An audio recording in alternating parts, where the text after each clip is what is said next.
Conversadores, ¿cómo están? Bienvenidos al episodio número 48.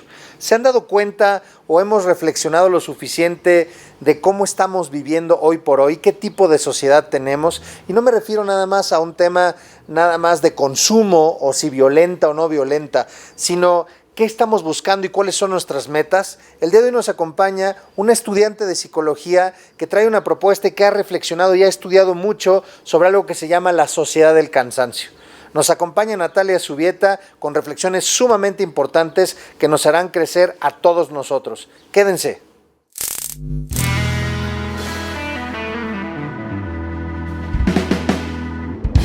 Esto es El Conversatorio con Luis García, desde Mercado Casavieja, Metepec. Bienvenidos. ¿Qué tal, conversadores? ¿Cómo están? Bienvenidos al episodio número 48 de esta primera temporada. Muchísimas gracias por acompañarnos en un episodio más.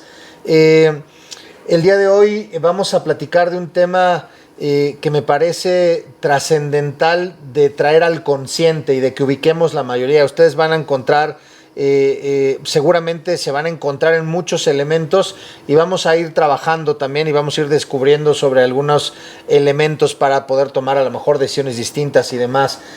Muchísimas gracias a Mercado Casavieja, nuestro principal patrocinador y quien nos permite el poder grabar aquí para todos ustedes. Muchísimas gracias también a Icamané Coaching, que se sumó a los patrocinios de este programa, de este canal. Y conversadores, como les decía, vamos a hablar hoy de la sociedad del cansancio, así se está denominando. Seguramente muchos de nosotros pues termina el día y sentimos como que si hubiéramos corrido la maratón de Nueva York y la de Boston de corrida, y al mismo tiempo también con decir, híjole, pues no así gané y no así produje, que es todo lo más complicado. Y nos acompaña el día de hoy Natalia Zubieta Sayo. ¿Cómo estás? Hola, un gusto, conversadores. Bien, la verdad estoy muy emocionada de estar por acá y de poder compartir un poquito este espacio. La verdad a mí me encanta que estés, les voy a platicar, ubican el apellido, estuvo su hermano Gonzalo Zubieta, estuvo en el episodio 38, 40, algo, por no me acuerdo ya, cuando hablamos del lado oscuro de las redes sociales. Gonzalo Zubieta Sayo es su hermana. Natalia esto me encanta y lo voy a resaltar. Natalia, eres estudiante de psicología por la UVM en el 8º semestre de psicología. Así es. Y entonces, ¿por qué lo digo? Porque, Natalia, quiero que sepas que uno de los preceptos fundamentales de este conversatorio es que no tienes que ser necesariamente o autor de libros o tener 5 doctorados o 27 licenciaturas para que entonces, según el commodity social, puedas hablar de algo, ¿no? Aquí en este conversatorio creemos que absolutamente todas las personas tienen la posibilidad de compartir y de conversar, y que de toda conversación se aprende. Y entonces la verdad es que cuando me platicaron del tema que traes y esto que estás últimamente pues investigando, leyendo, hablando, me pareció fantástico porque además es algo súper vigente, súper real y que no todos nos damos cuenta, ¿no? Uh-huh. Y entonces sería de esto de la sociedad del cansancio. Platícanos un poquito de qué va y ahorita vamos intercalando la conversación. ¿De qué va esto de la sociedad del cansancio, Natalia? Por supuesto, pues bueno, fue una idea justamente generada por el filósofo Byung-Chul Han. Es un libro que tiene como, me parece que son 80 páginas más o menos. Está un poco densa, la lectura es un poquito densa, pero justamente es una crítica, ¿no?, a los nuevos valores sociales en esta cultura globalizada. Entonces mucho de lo que propone justamente es que somos una sociedad tanto transparente como del cansancio, ¿no? Entonces, por la parte del cansancio es esta parte de la sociedad del rendimiento. Es decir, que parece que es un valor social el autoexplotarnos a un grado que pasamos ese límite de cuando ya nos tenemos que rendir por una necesidad básica. Porque al final de cuentas el descansar está en nuestras necesidades básicas. Es como comer, ir al baño. Claro. O sea, en la pirámide de Maslow. Sí. Entonces, justamente se supone, bueno, la crítica con la que comienza el autor es a decir cómo hemos evolucionado, cómo nos hemos adaptado, ahora sí que como especie humana, para justamente tratar de hacer la vida de la forma más cómoda posible para enfocarnos menos en sobrevivir y más en disfrutar de la vida, ¿no? Pero pareciera que eso no tiene sentido, porque aunque ya estamos en esta parte donde a lo mejor no nos tenemos que preocupar por cazar a un mamut, nos estamos preocupando de la misma forma por a lo mejor entregar un trabajo, una tarea o cómo nos va en el trabajo, ¿no? Entonces es algo muy interesante. O ser popular en redes. Sí, por supuesto. O ver el último, es decir, esto que le llaman el famoso mainstream, ¿no? Uh-huh. Esta corriente en la que si todo el mundo vio un video, ¿por qué yo no lo he visto? Entonces yo tengo que verlo y entonces me estoy volviendo loco para encontrarlo y para ver. Si todo el mundo ha opinado de esto, yo también tengo que opinar. Y entonces de repente hasta nos descontextualizamos y nos despersonalizamos un poco por meternos en ese asunto, ¿no? Sí, por supuesto. Es como... Bueno, es que ahí creo que ya es meternos a rollos de... ¿Por qué no nos cuestionamos tanto, no? Lo que se supone que tenemos que hacer. Justamente los valores sociales. Ah, ¿no? Eso me encanta. No, es más, y sí quiero ponerle aquí, lo voy a poner dicen por ahí, con una tachuelita, lo voy a dejar por ese tema del cuestionamiento, porque es una crítica que yo hago muy frecuentemente en términos de enseñanza, cómo se enseña a los estudiantes, y mucho tiene que ver con una carencia del cuestionamiento. Pero ahorita llegamos para allá. Por Cañón, supuesto, súper sí. Cañón. Decías con lo de este tema del cansancio. Bueno, sí, mucho de lo que propone justamente en este libro es por qué se hizo un valor social, porque parece que es algo glorificado, está romantizado, porque pues lo vemos aquí en México, ¿no? Es algo muy cultural. Puede que trabajes horas extra, te las paguen o no, pero ¿cómo se ve al empleado que trabaja horas extra? No, pues es que sí le echa un buen de ganas en su trabajo, mira, se admira, pero al final de cuentas está poniendo en riesgo su propia integridad porque no está descansando nada más por este valor social de no, pues es que si te autoexplotas a un nivel poco saludable ya eres un héroe. Fíjate que es que qué interesante. Yo en algún momento, inclusive lo podemos contrastar con otras culturas y con otras circunstancias. Hasta donde yo tengo conocimiento, puedo estar equivocado, conversadores, corríjanme, Natalia, corrígeme, pero mucho... Por ejemplo, no sé si sea nada más un tema cultural y social, que no necesariamente es la misma circunstancia, específicamente en Japón, ¿no? Este tema de, o sea, desde la escuela así de 30,000 horas en la escuela y 30,000 horas en el trabajo y tal, y entonces la tasa de suicidios es una cosa tremenda, y además lo que va provocando paulatinamente en términos de lo que le da base a la sociedad, que es el constructo familiar, ¿no? Entonces me aíslo porque estoy produciendo, pero al mismo tiempo soy un héroe porque estoy trabajando muchísimo. Y no necesariamente de forma productiva, porque podemos trabajar menos siendo mucho más eficientes. Por ¿no? supuesto. No me acuerdo en qué episodio, creo que sí lo comenté en uno de los episodios, o lo platiqué una vez en radio, no me acuerdo.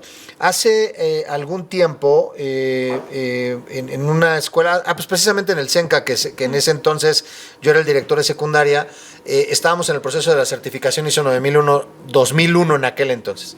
Y entonces, la consultora que se contrató para la certificación, me toca que me entreviste, y entonces yo ahí menciono que pues una política que tenía la institución, seguramente la debe seguir teniendo, es un tema de, pues tú tienes que llegar a la hora que tienes que llegar, ¿no? Es un valor la puntualidad, ¿no? Y como estos lares que premian la puntualidad, pues a ver, espérame, pues tú tenías que llegar a esa hora, firmaste un contrato por llegar a esa hora.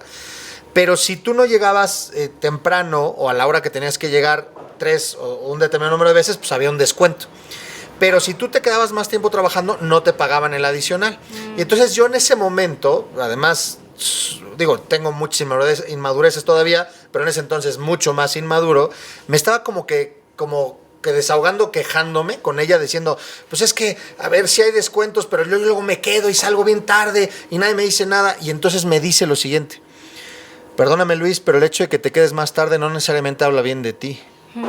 Y en ese momento me cayó como patada en la espinilla, pero tiene toda la razón del mundo. ¿Qué carambas estoy haciendo? Ya me acordé donde lo platicé en una conferencia de administración del tiempo que apenas di hace poquito, y en donde decía, caramba, sí es cierto.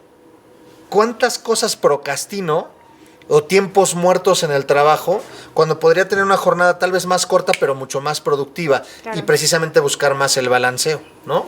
Por supuesto. Va en ese sentido. Ahora, yo aquí tengo una pregunta. Y no sé ustedes, conversadores, a mí me encanta que la que esté diciendo de estos valores y tal sea precisamente una joven, ¿no? Porque tendría que ser más significativo para nosotros inclusive, porque pudiera ser todavía que el que lo ve es una persona que es más longeva en edad, que tiene, pero que te haga sentido siendo joven, es todavía mucho más representativo. Tiene que ver con las horas de trabajo, pero tiene también que ver con un balance de vida. Por supuesto. ¿No? Platícanos un poquito de esto, en el sentido de, tú decías, si no duermes, pues vas perdiendo vida, inclusive, sí. ¿no? O sea, sí, pierdes sí. vida en ese sentido. ¿Hacia dónde se dirige todavía más la idea de tener clara la sociedad del cansancio? Híjole, o sea, es que creo que precisamente algo en que ahorita pareciera que se está como introyectando muchísimo, sobre todo a la gente joven, es esta parte, ¿no? Las escuelas. Parece que se valora más la cantidad que la calidad de un aprendizaje significativo. Entonces, pues desde ahí estamos mal, ¿no? Porque se nos está introyectando que tenemos que justamente poner en riesgo nuestro cuerpo, nuestra integridad, para cubrir ciertos estándares, ¿no? Que aquí, bueno, es hablar de rollos un poquito más existenciales, ¿no? Por ejemplo, la dignidad humana, ¿no? Y qué significa para cada persona. Porque mucho del sistema educativo que pues, es como digno de cuestionar es qué tanto como este tipo de técnicas que se utilizan que son súper conductistas, o sea, es sí, cañón. Básicamente premio o castigo. Sí. No les estás enseñando a los chiquillos que necesitan de algo externo para ser dignos, porque ¿qué es la dignidad humana? ¿No? De hecho, es nuestro primer derecho humano. Uh-huh. Y es que simplemente porque existes, porque eres una persona, tienes derecho a vivir una buena vida, ¿no? Y no depende de algo externo, de si haces o no haces. Que mucho de lo que parece justamente que es un valor social actual es que depende de qué tanto produzcas, dependiendo también, ¿no? Porque de qué estándares. Porque hablar de sociedad desde la psicología es algo muy chistoso, porque ¿qué es la sociedad, no? ¿Qué cara tiene? Porque es de un constructo imaginario de cada persona, tiene obviamente todo el contexto cultural, todas las creencias, ¿no? El sistema de creencias propio. Edades, latitudes, género. Por supuesto que también, sí, o sea, son cosas imaginarias. Uh-huh. Entonces, pues también ahí está como difícil, ¿no? Porque a partir de esta mirada imaginaria tratamos justamente de llenar unos estándares, ¿no? Porque pues no es como que desde chiquitos te dicen, ¿no? O te cuestionan, no, pues tú no tienes que hacer absolutamente nada para ser digno. Simplemente porque eres una persona ya eres digna, no necesitas sacar dieces, no necesitas cumplir con absolutamente todo lo que se te pide, ¿no? Que bueno, aquí también es meternos a los núcleos familiares, ¿no? Y tratar de discernir, ¿no? Qué es lo que espera la familia de el chiquillo. Y que no necesariamente es el otro polo, porque te escucho, a mí me hace todo el sentido del mundo, pero también te lo prometo, de este lado estoy escuchando las voces de estas personas con años de estudio, con libros, con textos, con años de trabajo, con miles de canas y callos en el dedo, de jornadas arduas de trabajo, estos héroes laborales, como tú los mencionas, y entonces esto que se refiere a las generaciones de ahora, las generaciones a las que tú perteneces y los más chiquitos, es que son flojos, es que ya no quieren hacer las cosas, es que no, espérame, es que el grado de conciencia de, a ver, espérame, qué padre, yo lo he dicho en muchas conferencias, qué padre que tú te mataste 45 años para poder pagar una casa. ¿No? Y que eso que tú te mataste provocó o ausentismo en tu familia, pérdidas de convivencias, etcétera. Tu decisión, fantástico. Yo lo quiero hacer diferente. Exacto. Y hoy por hoy hay tecnologías que permiten trabajos y comunicación de manera diferente y mucho más eficiente. Y puedo hacerlo a mis ritmos. Y puedo trabajar en determinado momento tantas horas súper productivo, ¿no? Y tener tiempo para salir a andar en bicicleta, para ir a tomarme un café, para descansar, para leer un libro, para escribir, para pintar un cuadro, para ir a bailar, para lo que fuere. Para vivir. Para vivir la vida desde este constructo que tú decías, en el que para cada uno viene siendo distinto. Exacto. Pero el tema es la cantidad. Y entonces hay un reto todavía de, ¿cómo? ¿No tienes una oficina? ¿Cómo? ¿No cargas un portafolio? ¿Cómo? ¿No haces esto? No, entonces no trabajas, entonces no eres productivo, entonces, ¿no? Y es un choque muy fuerte. Y no nos damos cuenta de que eso terminó minando y que a lo mejor al paso del tiempo, híjole, pues qué padre que tengas 25 casas. Digo, ¿quién no quisiera tener 25 casas? Está fantástico. Qué padre que tengas 25 casas. Qué padre que... ¿Pero a costa de qué? Exacto. Y entonces cuando lo ponemos en el costo-beneficio, se vuelve mucho más pesado.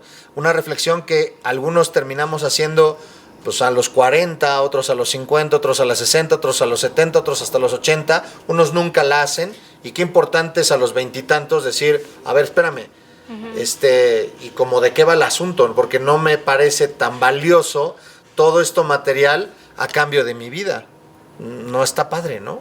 Por supuesto, creo que, pues sí, justamente a eso es a lo que apunta la sociedad del cansancio, esta crítica, porque, digo, siento que ya de forma muy personal yo tuve la oportunidad de cuestionarme desde chiquita, porque tuve buenos maestros que precisamente siempre como que estuvieron de ahí o alguna u otra forma ayudándonos a cuestionar.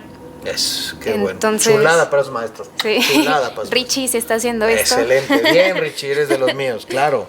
Porque sí, o sea, al final de cuentas puede que sea algo incluso muy incómodo, ¿no? Y es algo que pasa justo en la adolescencia. Ya es cuando las personas empiezan a cuestionarse porque el cerebro de manera fisiológica está un poco más maduro, entonces comienzan justamente a poder abstraer información.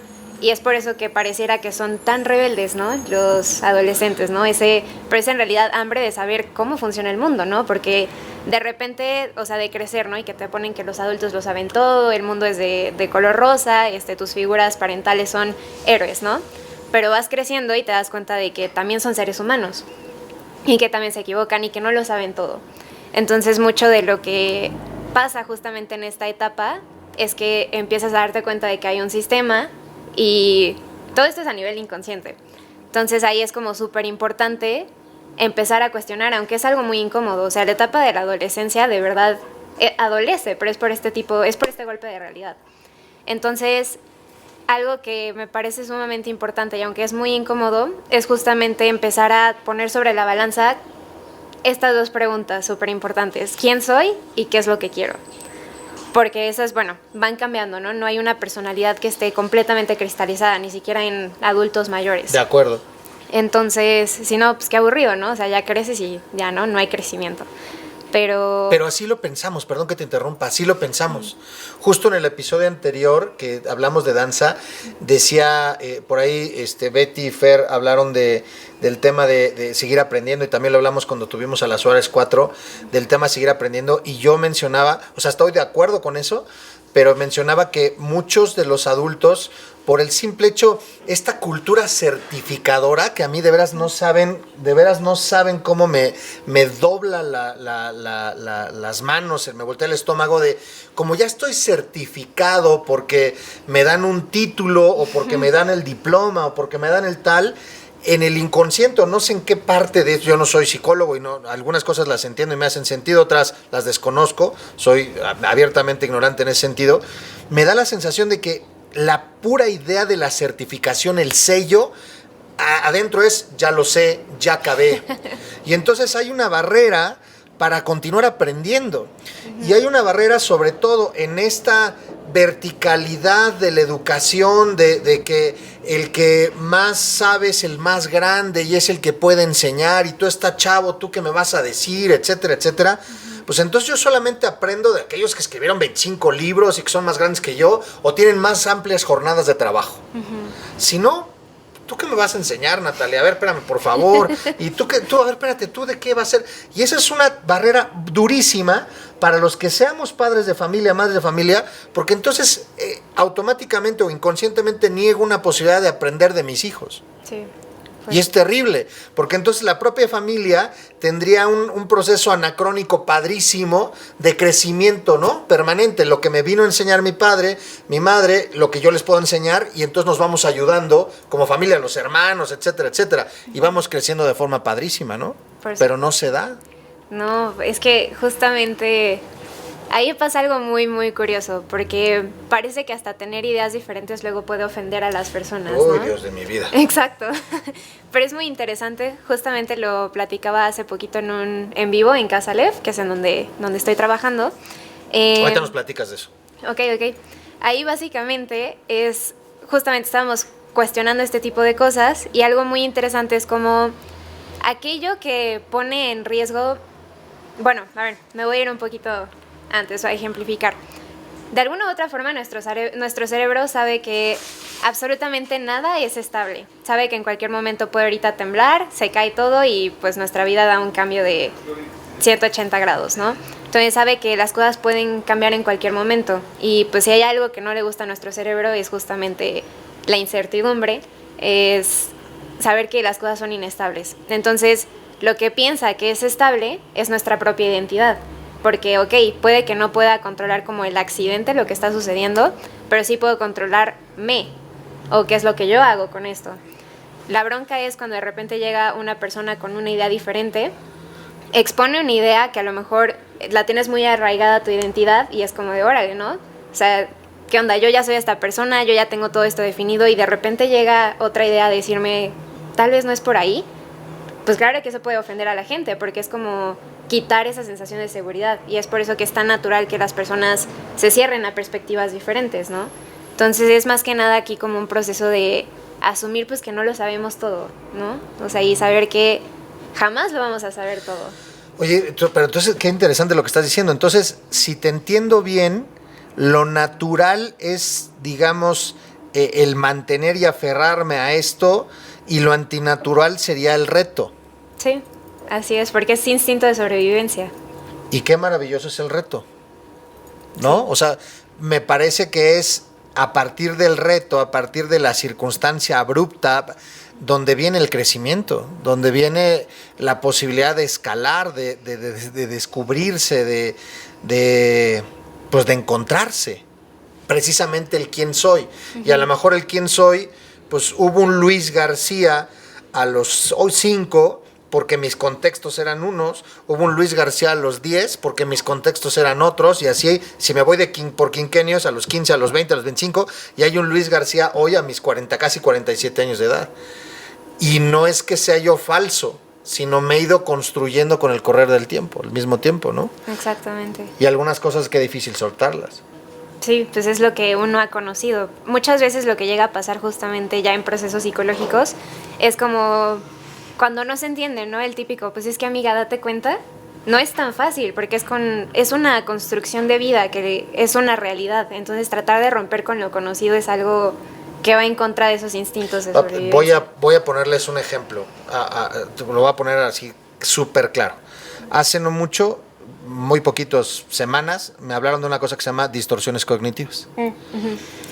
Y entonces, cuando me las explicaron y las leí, me hizo cortocircuito adentro, ¿no? Porque me di cuenta que muchos de mis constructos, Luis García, adulto, maduro, según yo ya que sé muchas cosas, parten de una distorsión cognitiva, es decir, parten de algo que no es real, pero que en mi creencia y mi constructo es real y tiene que ser. Justo la palabra tiene que ser. Todos los tienes y los debes, uh-huh, me explicaron, es de una distorsión cognitiva, porque no tiene que ser y no debe de ser, ¿no? Pero desde un proceso formativo es debes, tienes, debes, tienes. Y apenas, cosa que además celebré y lo voy a compartir, me cayó el 20, para mí fue un éxito brutal. Dije, Luis, lo estás empezando a lograr. Yo soy una persona que me considero puntual. Me gusta ser puntual, me inculcaron ser puntual en mucho sentido y me gusta esa parte, porque para mí es respetar el tiempo de los otros y respeto mi tiempo, ¿no? También, entonces es una manera de mostrar respeto, soy puntual. Y entonces he tratado a mis hijos de inculcar también ese sentido.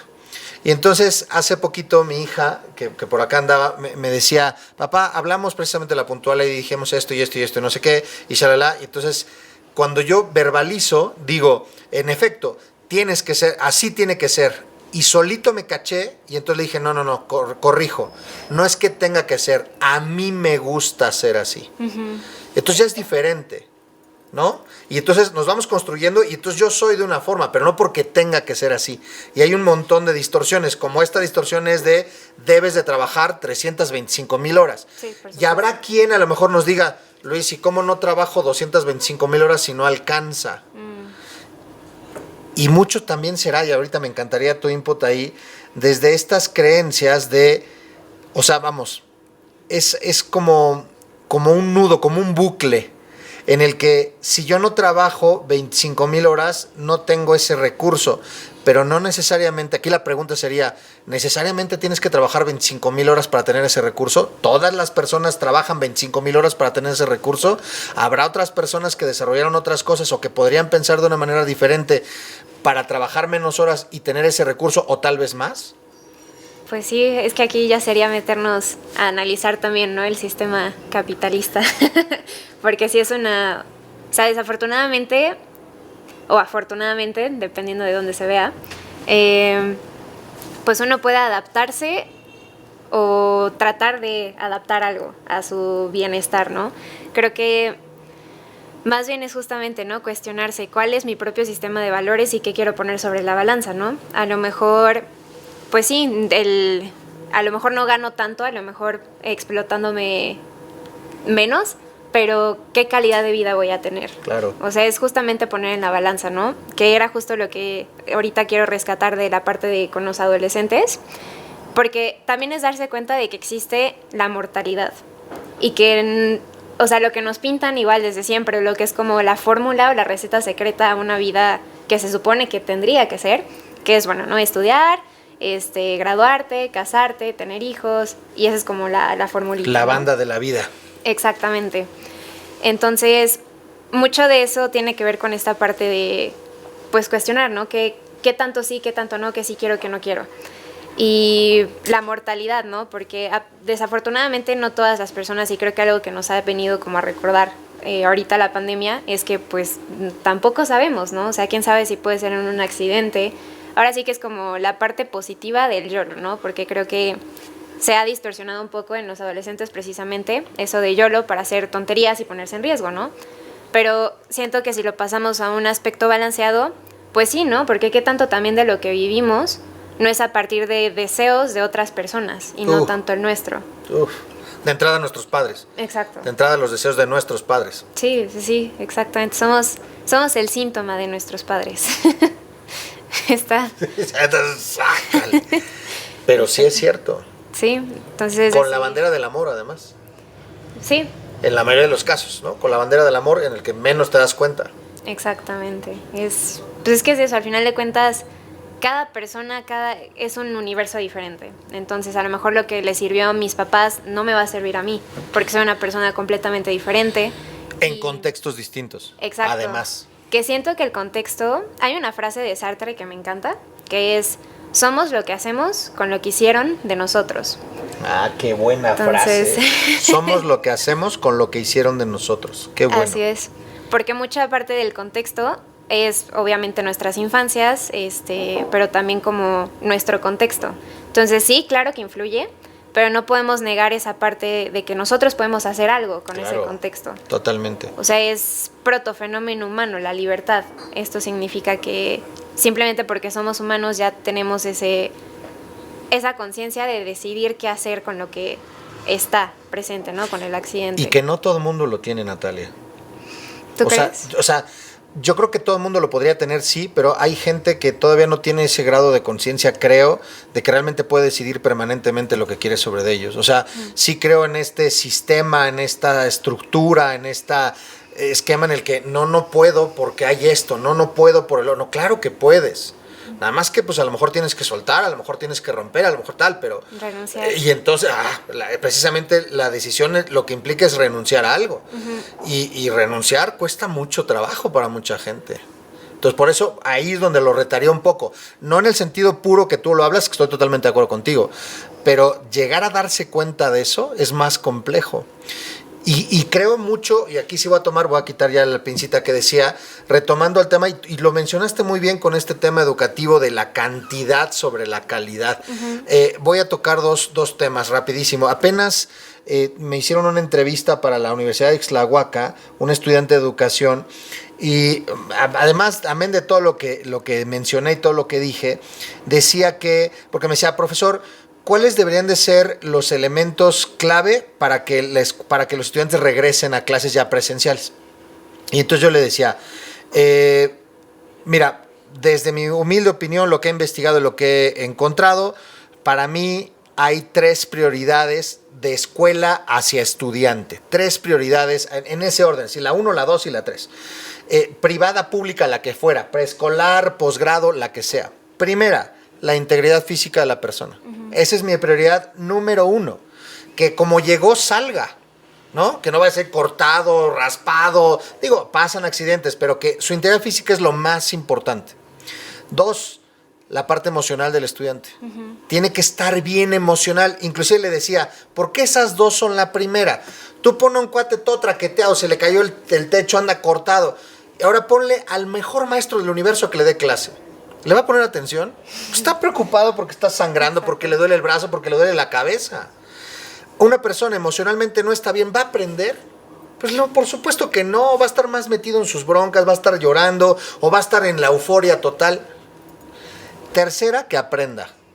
Esa es la tercera. Y le decía, platicas luego con profesores y les preguntas, ¿cuál es la prioridad con los estudiantes? Que aprendan. ¿Y las dos primeras?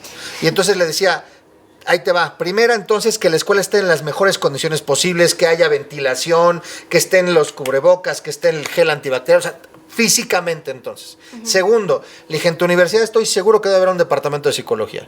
Y entonces, las primeras 2 semanas que regresan los chavos, tiene que, o sea, lo menos importante es agarrar el maldito libro. Exacto. Es trabajar con el individuo, cómo recuperar procesos de socialización, cómo llegan, porque cada uno le fue diferente con la pandemia. Todos sufrieron, pero sufrieron de manera distinta y por cosas tal vez parecidas. Y entonces después sí el temario, pero no, aquí el tema es acabar el maldito temario.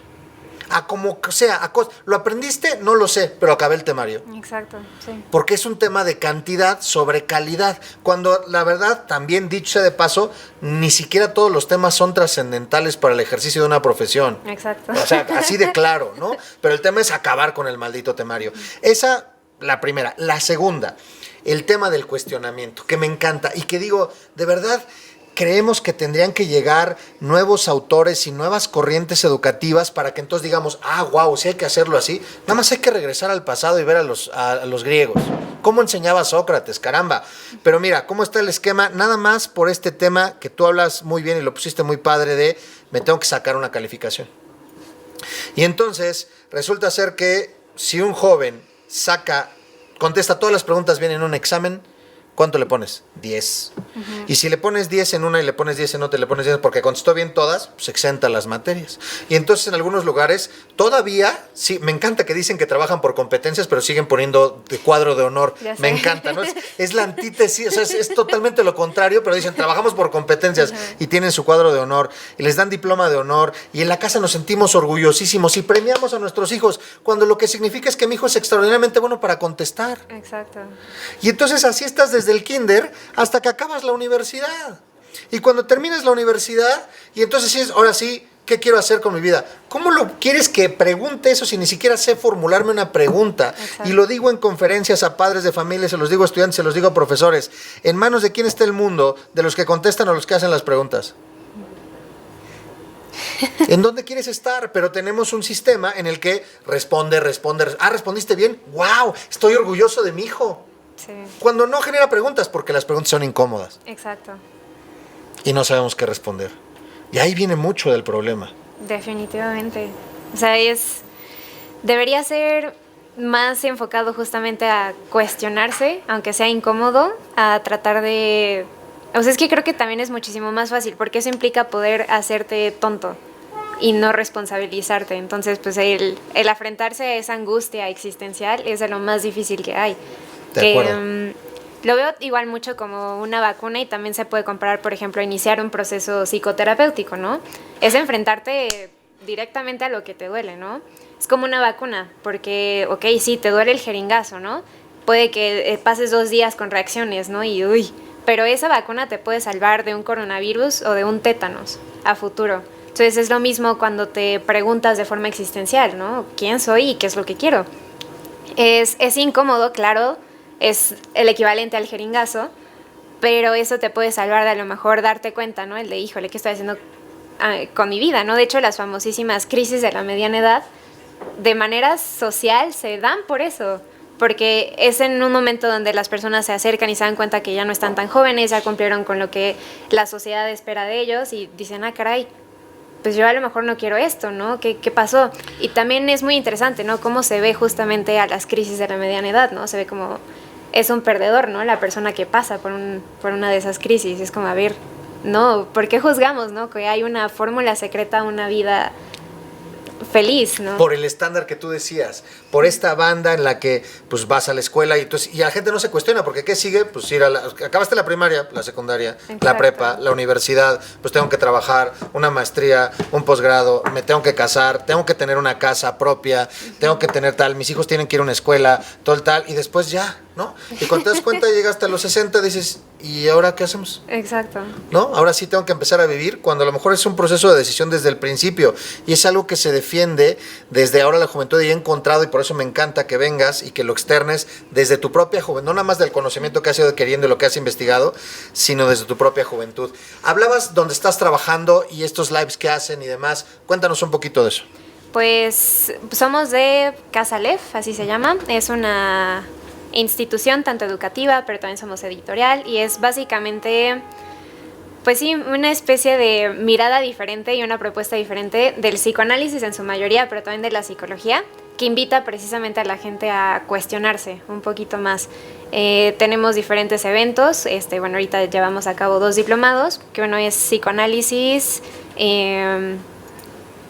y el amor, bueno, es nuevas contribuciones a la psicología del amor, ¿no? Pero tiene un poquito ahí como de fundamento filosófico. Eric Fromm y todo este asunto. De todo, ¿eh? Ahora sí que siempre empezamos con los griegos, así. Ok. Exactamente. Todo debería de empezar con los griegos. Definitivamente. Bueno, hasta de los sofistas incluso un poquito, ¿no? Chulada. Para ver de dónde viene toda... Es que eso es lo curioso. Creo que la historia del pensamiento humano no es evolutivo, porque nos seguimos preguntando cosas que se preguntaron los griegos. Es algo que viene con nuestra existencia, ¿no? Lo chistoso es darnos cuenta y decidir qué queremos hacer con eso. Es cíclico, lo hablábamos la otra vez estuvo Manuel, caramba, que hablamos de historia, mi queridísimo Manuel, en el que decíamos, precisamente ahí está el sustento de que el que desconoce su historia está condenado a repetirla, porque el asunto es cíclico. Es cíclico, nada más que a lo mejor los ciclos se van haciendo, no todos tienen la misma, digamos el mismo diámetro, si me permites la expresión, pero termina siendo cíclico, ¿no? Entonces por eso es muy importantísimo mantener, porque además si tú lo mencionas y lo dices muy claramente, somos distintos y cada mundo es un universo por contextos y realidad, pues por más que mis antepasados hayan respondido esa pregunta, no necesariamente aplica la respuesta para mí. Exactamente. Y ahí el problema del esquema educativo regreso, en donde seguimos contestando las mismas preguntas con la misma respuesta.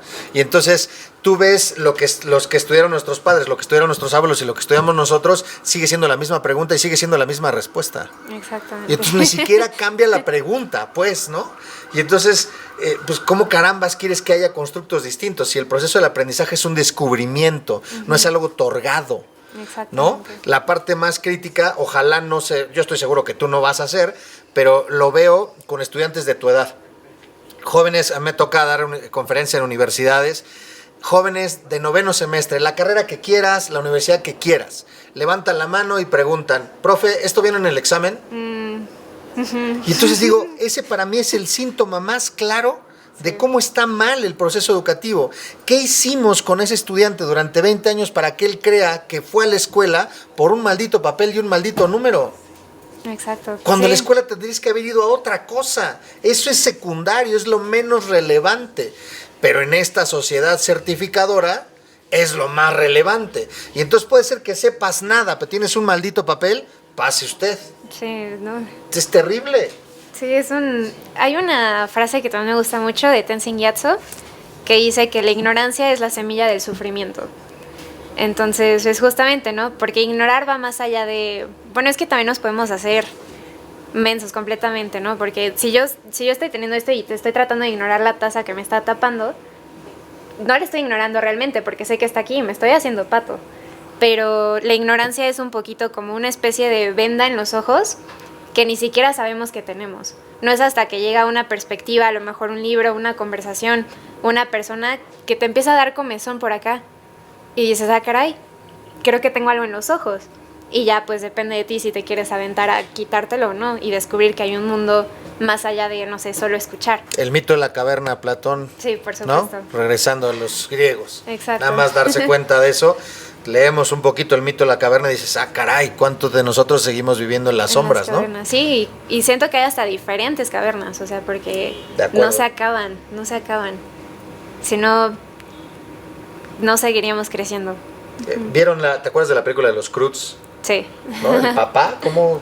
No salgan porque es peligrosísimo. Exacto. Y eventualmente si no salen se hubieran aplastado todos. Exactamente. Y van descubriendo a lo largo del trayecto travesías fantásticas, que eventualmente esa es la vida, ¿no? Sí, pues es que es justamente afrontar esa angustia, asumir esa falta existencial y saber que, porque también mucho de lo que nos venden es que eventualmente vamos a ser felices. Siento que el para siempre es el Santa Claus de los adultos, porque... Qué buena frase. Sí. Qué buena, faltó el remate, qué buena frase. Y vivieron felices para siempre. Sí, exacto, claro. Porque pues no, eso es una ilusión meramente. Entonces tratar de ir como persiguiendo esos horizontes, que al final de cuentas, ¿qué es el horizonte? Es una ilusión óptica. Sí. El mundo es una esfera. Entonces jamás vamos a llegar a ese punto. Entonces es de entrada saber que, ok, no existe este nirvana, no existe esta felicidad completa. Es más bien asumir que es parte de nuestra existencia humana, saber que vamos a sentir dolor, es parte de. La cosa es poder decidir qué tipo de dolor quiero enfrentarme y decidir qué va a ser más importante que eso, ¿no? Porque algo igual de lo que platicábamos justamente en el podcast de Entre Inconscientes, también de Casalev, era justo esta parte, ¿no? Del miedo a la incertidumbre, cómo el miedo...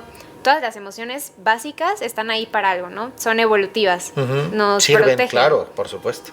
La cosa es qué tanto... Sí, o sea, decidir qué es más importante que este dolor, que esta inconformidad, ¿no? Este instinto de sobrevivencia. Porque sí, o sea, podemos evitar hacer muchas cosas, podemos evitar salirnos de la caverna por miedo, ¿no? Y porque es más seguro. La cosa es... decidir que hay algo más importante que eso. A mí el doctor Hernán, a quien le mando un saludo y que es el que me ha acompañado en el proceso terapéutico, me dice, ¿y eso te es útil?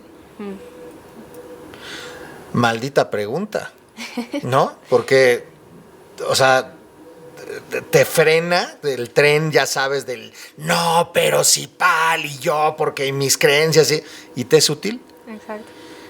Y entonces te frenas y vas 17 kilómetros, a veces 17 años para atrás y dices, no. Y no nada más no me sirve ahorita, sino no me ha servido maldito día, ¿no? Exacto. Pero lo sigo sosteniendo y lo sigo defendiendo. Sí, los introyectos son una porquería. Hijo, tremenda. Por eso el tema de estarse despejando aquí arriba es tan trascendental y tan fuerte. Quería, se me fue ahorita el tema, pero quería ahorita decirte en este tema del cuestionar y de este asunto, me encantaría que tratáramos de regresar al tema a través de la sociedad del cansancio, y me encantaría desde tu perspectiva. Hay conversadores que tienen y que nos siguen, que tienen 15 años, que tienen 14 años, que tienen 13 años, y hay conversadores que tienen 80 años y nos siguen. Hay muchos hombres y muchas mujeres. Gracias a Dios, en esta primera temporada ya contigo 48 episodios, hemos ido teniendo un cúmulo de conversadores, casi ya 900 conversadores que están en todas las edades, en todos lados, en distintas regiones, hablando de esta universalidad del asunto. ¿Qué podrías aconsejarles, recomendarles para que pudieran empezar a dar estos primeros pasos? No sé si llamarle de conciencia, de perspectiva, de a lo mejor de provocar el reto de este sistema que pareciera que está dado de desgástate lo más que puedas, vive lo menos que puedas, ¿no? Hace algún tiempo, lo voy a compartir con mucho cariño, con mucho respeto, con mi señor padre, que quiero mucho y que aquí estuvo en un episodio también. Estuvo malo el corazón y en algún un momento estábamos en el hospital y tuvimos una plática muy personal, pero que quiero compartir porque de verdad es muy importante. Mi papá me dijo, no, ya me cayeron muchos 20s y me tengo que quedar y me voy a quedar porque tengo que seguir luchando. Y entonces en ese momento yo le dije, si te vas a quedar para luchar, ¿para qué te quedas? ¿No? Le dije, y no me malentiendas, te amo mucho y quisiera que vivieras para toda la vida, Pero si te vas a quedar para luchar, entonces ¿para qué te quedas? ¿No? Quédate para vivir. Y creo que no se trata de no luchar pues en la vida. No es el ejemplo de vivir es este ícono otra vez o este estereotipo de aquel que está en el camastro con la margarita y la sombrilla y no hace nada. No. Ajá. Es en la vida de Tomás va a haber momentos en los que tienes que luchar y tienes que sacar las garras, pero no son momentos permanentes. Esto que tú decías de vivieron felices para siempre, en donde, ya me acordé que quería decir, nos enseñaron también el sistema Estado, somos resultadistas. Es más importante el maldito resultado que todo el proceso. Y entonces, pues la felicidad está acá, ¿no? Y entonces, pues, híjole, ya cuando tenga como 85, ya casi la logro. No, lo más importante fue el proceso. Exacto. El resultado termina siendo superfluo o termina siendo normalmente, salvo tu mejor opinión, su opinión conversadores, infinitamente fugaz. Sí, por supuesto. Ya. Quiero las vacaciones. Ya se fueron las vacaciones. Quiero mi fiesta de 15 años. Ya se fue la fiesta de 15 años. ¿No? Y todos esos procesos los perdemos de las manos. Y la vida se trata de vivirla. ¿Qué consejos, qué puntos nos darías a todos, yo incluido, porque no sabes qué padres reflexiones me ha encantado este episodio? Muchísimo, de verdad. ¿Qué reflexiones podrías dejarnos, Natalia? Pues yo creo que invitar más que nada a la reflexión y a que de verdad no está tan mal sentir tanta angustia. O sea, porque eso es lo que justamente hace que de repente queramos como de, híjole, mejor no le entro tanto, ¿no? Pero yo creo que si ya están escuchando todo este podcast, ya se empezó ahí a mover algo, a lo mejor los angustiamos un poquito. Que no está mal. Exacto, un poquito de angustia nunca está mal, eso genera movimiento. Es más bien como, pues sí, animarse a decidir que hay algo más importante, ¿no? Que ese instinto de sobrevivencia. Y, por ejemplo... Este cerebro reptiliano, ¿no? Exacto. O sea, creo que obviamente un proceso psicoterapéutico con un terapeuta, ahora sí que... Es que también, ese es otro tema, porque desafortunadamente parece que aquí en México cualquiera puede dar terapia, ¿no? Y eso es algo muy peligroso, porque pues se trata de la salud de una persona, ¿no? Y la salud mental de una persona. Exacto, entonces... O bueno, que también no hay muchos tabús, ¿no? Hay gente que prefiere todavía ir a que les lean el tarot, a lo mejor de verdad ir a un proceso psicoterapéutico. A que me pasen hierbas por todos lados y que le corten en la cabeza una gallina por ahí, y entonces ya con eso puedo estar mejor. Exactamente. Entonces es, pues, animarse, ¿no? A dar ese paso, porque pues es algo obviamente muy incómodo, pero creo que vale definitivamente la pena. Es animarse a echar un vistazo hacia adentro, ¿no? Y hacerse esas preguntas. ¿Quién soy y qué es lo que quiero? Que me las estoy sacando de Avatar, es una muy buena serie para niños, se las recomiendo mucho, que el tío Airo justamente hace esas preguntas. Es japonesa, ¿verdad? No, es estadounidense. ¿Es estadounidense? Pero sí, la recomiendo mucho porque ahí se presenta de una forma súper chula, ¿no? Como la importancia de cuestionarse y más sobre nosotros mismos, ¿no? Y nuestras propias creencias. Entonces creo que es un salto de fe, porque al final de cuentas es, híjole, ¿no? Pues lo voy a hacer y qué miedo, ¿qué van a decir los demás? ¿Qué tal si no es lo que quiero? Pues sí, no hay forma hasta de verdad vivirlo y poco a poco estructurar también cuál es el sentido que le quieres dar a tu vida. Hay en algunas capacitaciones que he dado y en algunas, este tema de las famosas 3 zonas en donde nos movemos los individuos. La zona de confort, la zona de aprendizaje y la zona mágica o de pánico. Y entonces la zona de confort, que muchos piensan otra vez en este tema icónico, estar acostado con las piernas estiradas al lado de un árbol frondoso, leyendo un libro a gusto sin que nada me preocupe. La zona de confort es solamente lo que conoces y dominas, sea cómodo o no. ¿No? Sí. Es decir, esa relación en la que estás, pero no te gusta, pero ahí estás, es una zona de confort. Ese trabajo en el que no te gusta, pero ahí sigues, zona de confort, etcétera, etcétera. Todos los días reniegas del lugar donde vas a trabajar, la ruta, el tráfico, pero todos los días te vas por el mismo lugar, es zona de confort, exacto, ¿no? Y entonces es esa mirilla desde donde nosotros nos movemos porque lo conocemos y dominamos. Es esta certidumbre que busca instintivamente y naturalmente el ser humano, como tú muy bien lo decías. La zona de aprendizaje es escuchar este podcast, leer un libro, caramba, ir de viaje y no dormirte, ver el panorama. Y entonces vas viendo paisajes distintos, colores diferentes, caramba, hasta referencias, ¿no? De repente, oye, ¿dónde está tal cosa?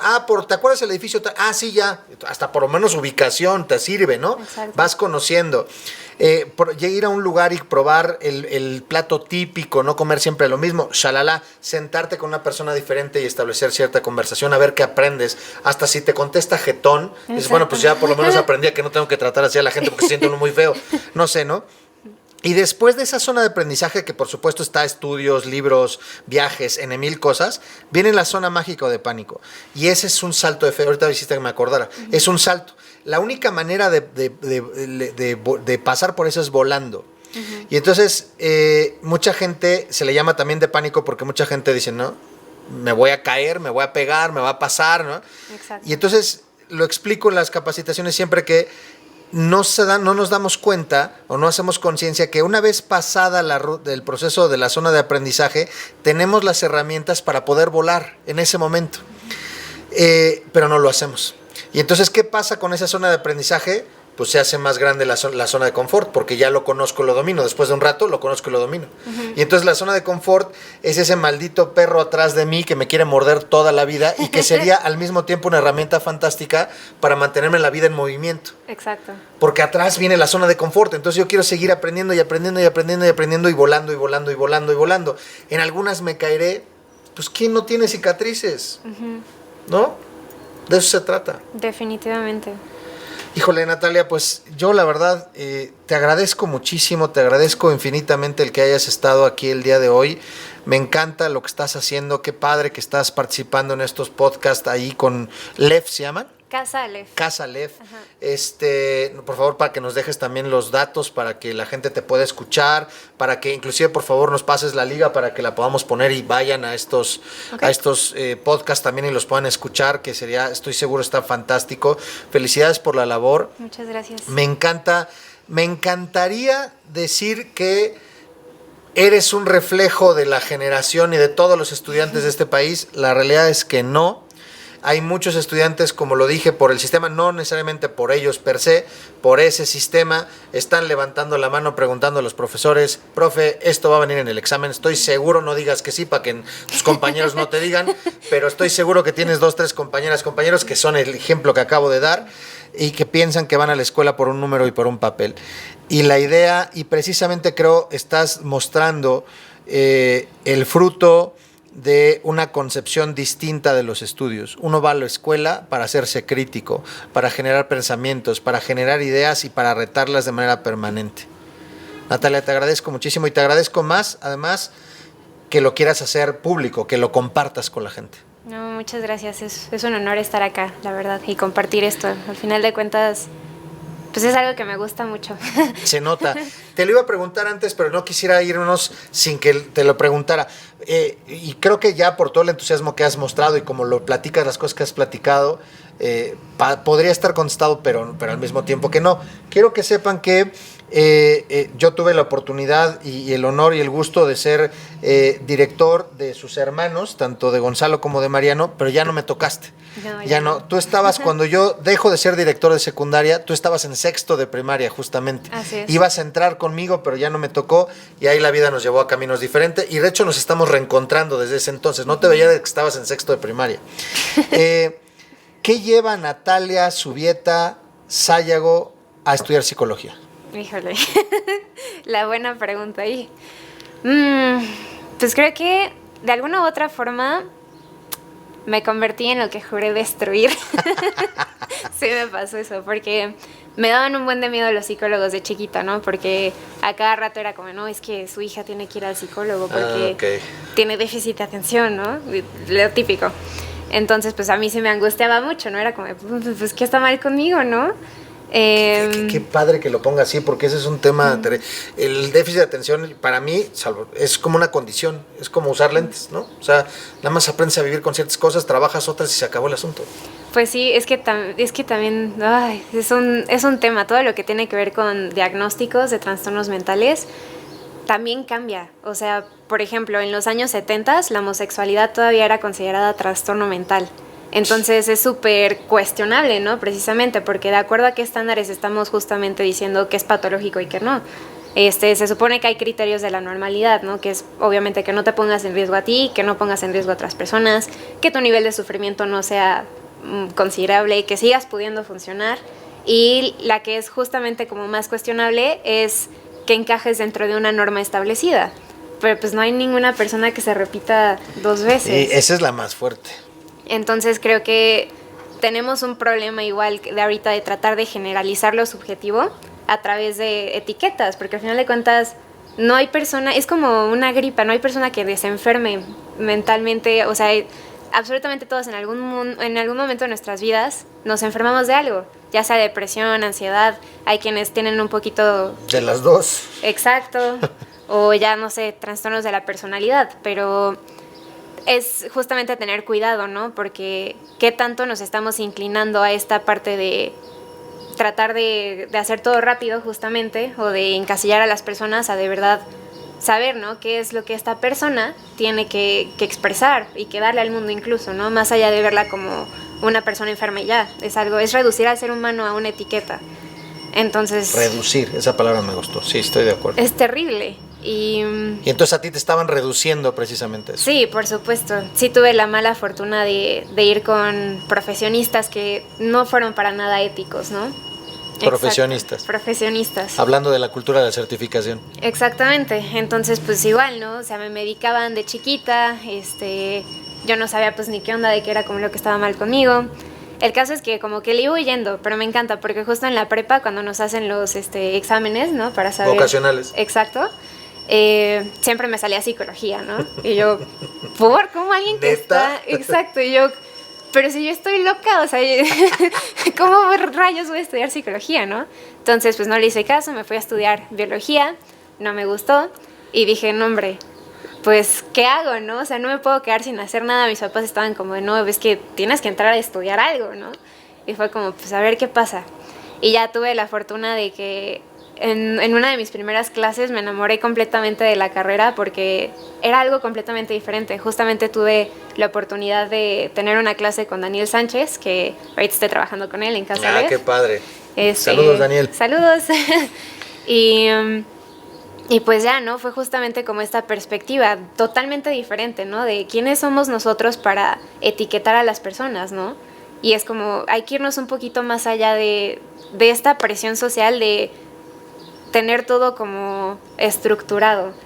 Entonces fue que me enamoré completamente de la psicología y es como, pues sí, yo quiero hacer lo mismo, ¿no? Brindar una oportunidad, no solo a mí, sino también a la gente de saber que hay algo diferente, ¿no? Y ahora sí hay que quitar muchos mitos sobre la salud mental que existen, ¿no? Y los tabús. De entrada, conciencia. Sí, estamos acostumbrados a atender la salud de otro lado y la mental esa la pasamos por de lado permanentemente. Así es. Entonces, pues fue medio accidente de la vida, yo creo, porque sí fue como, pues, híjole, no me gustó biología, pues a ver qué tal. Y ya fue como, caray, ¿no? O sea, fue algo completamente diferente. Y creo que si no hubiera estado justamente en ese momento de incomodidad, o sea, en serio, jamás hubiera pensado que alguien que estuviera loca como yo podría, ¿no? Estudiar psicología. Entonces fue una locura, pero es así como... Bendita locura, pues hoy la celebramos desde el conversatorio, bendita locura, así Natalia. Te agradecemos muchísimo, en verdad, muchísimas gracias que hayas estado con nosotros. Gracias por el espacio, es un gustazo y un honor. Perfecto. Conversadores, conversadoras, nos vemos pronto. Hasta luego. Muchísimas gracias por habernos acompañado en esta conversación. Acuérdense de seguirnos en todas nuestras redes sociales para alimentar más futuras conversaciones. Si te gustó este video, no olvides darle like y suscribirte al canal.